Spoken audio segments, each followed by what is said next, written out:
Canada's infrastructure is cracked and crumbling. Billions need to be spent on repairs and upgrades. This week, CBC News is going across the country in our special series, The Big Fix. Tonight, it's all about bridges. Many in Canada are more than a century old and must be replaced.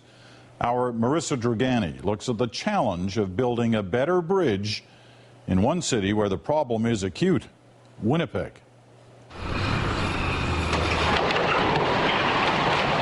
It can happen with no warning at the busiest time of day, and the consequences of a bridge collapse can be deadly.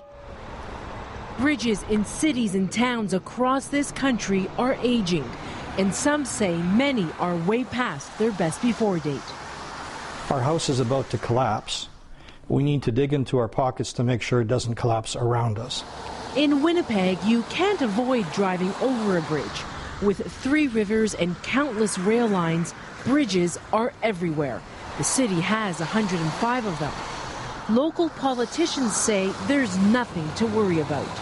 I suppose there's always a risk, right? I mean, you're dealing with, we have a tough climate in Winnipeg, but we try to ensure that through regular inspections, there's an element of safety.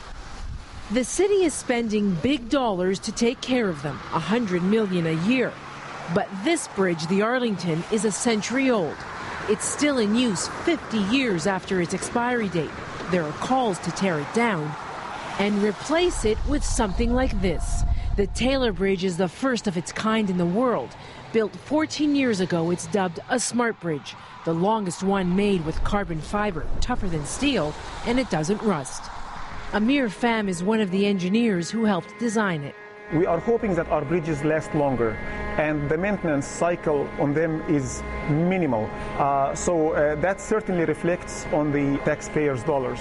But smart bridges are expensive and maybe even too risky because the technology hasn't been proven yet. We are very cautious. Any new technology cannot just get into a bridge right away. It takes a long time to be verified again and again and again, and make sure it's quite, because it's public safety. Like other cities, Winnipeg is in a cash crunch. Property taxes have been frozen for more than a decade. So the big fix here means coming up with $3.5 billion to build new bridges over the next 10 years.